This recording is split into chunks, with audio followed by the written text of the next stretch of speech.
안녕하세요. 매일 한 구절 묵상 시간입니다. 오늘도 하나님의 말씀으로 하루를 시작하고 말씀의 은혜를 충만하게 누리는 우리 모든 한마음교회 지체들 되기를 소망합니다. 오늘 함께 우리가 읽고 묵상할 구절은 마태복음 26장 63절에서 64절입니다. 제가 읽도록 하겠습니다. 예수께서 침묵하시거늘 대제사장이 이르되 내가 너로 살아계신 하나님께 맹세하게 하노니 내가 하나님의 아들 그리스도인지 우리에게 말하라. 예수께서 이르시되 네가 말하였느니라. 그러나 내가 너희에게 이르노니 이후에 인자가 권능의 우편에 앉아있는 것과 하늘 구름을 타고 오는 것을 너희가 보리라 하시니. 아멘. 예전에 신앙에 대해서 고민하던 분과 이런저런 대화를 하는데 그분이 이런 질문을 하셨습니다. 예수님이 스스로 하나님의 아들이라고 한 적이 없지 않느냐. 나중에 제자들이 그렇게 주장한 것 아니냐. 이렇게 생각하시는 분들이 꽤 많더라고요. 그런데 오늘 본문을 보면 우리 주님은 네가 하나님의 아들 그리스도인지 묻는 질문에 분명하게 말씀하십니다. 네가 그렇게 말하였느니라. 영어 성경에는 You have said so 라고 분명하게 기록되어 있습니다. 오늘 우리가 읽은 본문뿐만 아니라 예수님은 여러 곳에서 자신의 신성에 대해서 여러 차례 말씀하세요. 대표적인 말씀이 요한복음 10장 30절에서 아버지와 나는 하나이니라 라는 말씀도 하십니다. 예수님은 42절에서 더 분명하게 말씀하십니다. 64절입니다. 예수께서 이르시되 네가 말하였느니라. 그러나 내가 너희에게 이르노니 이후에 인자가 권능의 우편에 앉아있는 것과 하늘 구름을 타고 오는 것을 너희가 보리라 하시니. 권능의 보좌 오른쪽에 앉아 있겠다라는 것이죠. 이 말이 하나님의 아들이라는 이야기입니다. 시편 110편을 보시면 그러한 이야기가 나와요.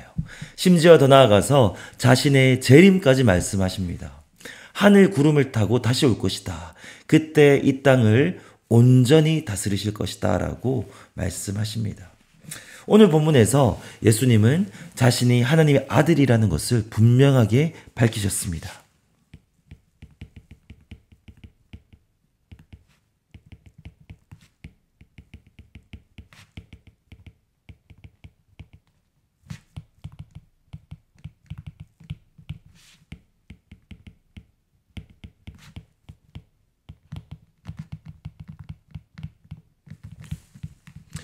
이것은 후대 사람들이 덧붙인 말이 아니에요. 마태복음은 당시 마태가 유대인 신자들에게 쓴 복음서인데요. 당시 이 예수님의 신문은 예수님을 적대하던 많은 유대인들, 대제사장들을 포함해서 예수님 싫어하는 많은 유대인들이 있던 장소에서 공개적으로 일어난 일입니다.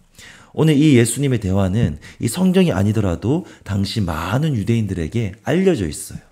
마태가 그 대화에 대해서 거짓말을 할 수가 없습니다.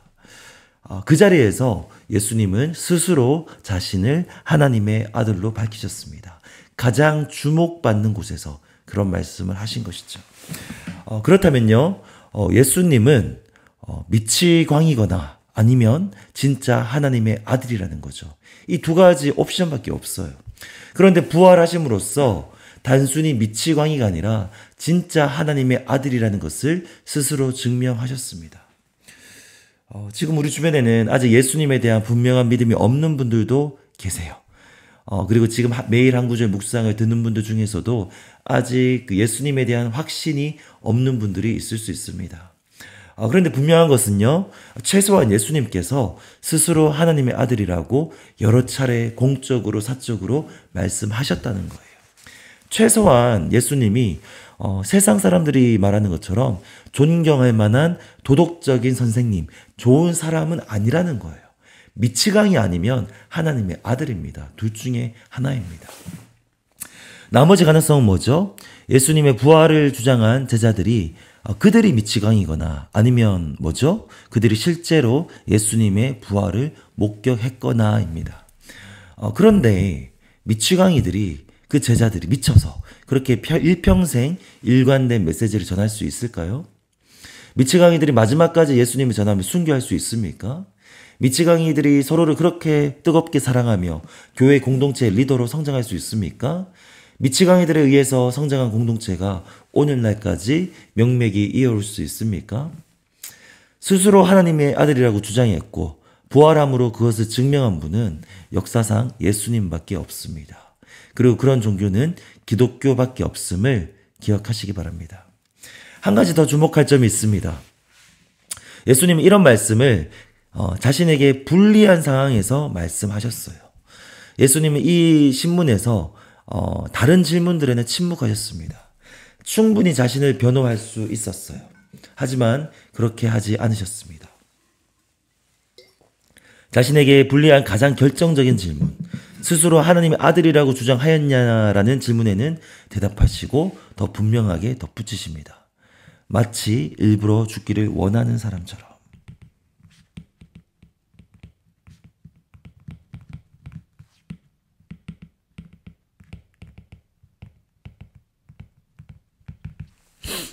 그렇습니다. 예수님은 이 순간을 위해서 이 땅에 오셨고 이 순간을 위해서 이 땅에서 사셨습니다. 예수님이 이 결정적인 대답으로 빌라도에게 넘겨지고 십자가에서 죽게 됩니다. 예수님은 자발적으로 죽음의 짐을 감당하신 것입니다. 우리가 믿는 기독교는 이런 종교입니다. 하나님의 아들이신 예수님이 우리를 사랑하셔서 이 땅에 오셨고 스스로 죽음의 자리로 내려가셨습니다.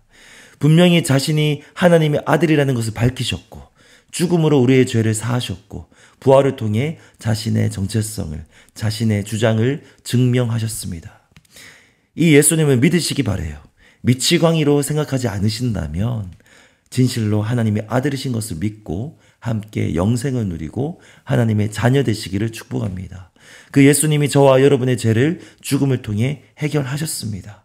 이 놀라운 은혜를 경험하시고 이 시간 다시 한 번 더 묵상하는 오늘 하루가 되기를 축복합니다. 기도하겠습니다. 하나님 아버지 감사합니다. 오늘 본문을 통해서 우리 주님께서는 생전에 스스로 자신이 하나님의 아들인 것을 분명히 밝히셨다라는 것을 다시 한 번 더 확인하게 됩니다.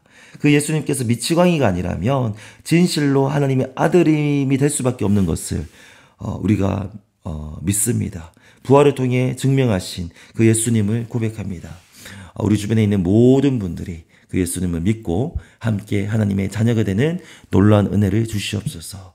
그 주님께서 가장 불리한 상황에 이러한 대답을 하셨고 스스로 자발적으로 우리를 위해서 죽으셨다는 것을 다시 한 번 더 기억하고 오늘 그 주님의 사랑을 다시 한 번 더 묵상하며 살아가는 우리 모두가 되게 하여 주시옵소서. 감사합니다. 예수님의 이름으로 기도합니다. 아멘.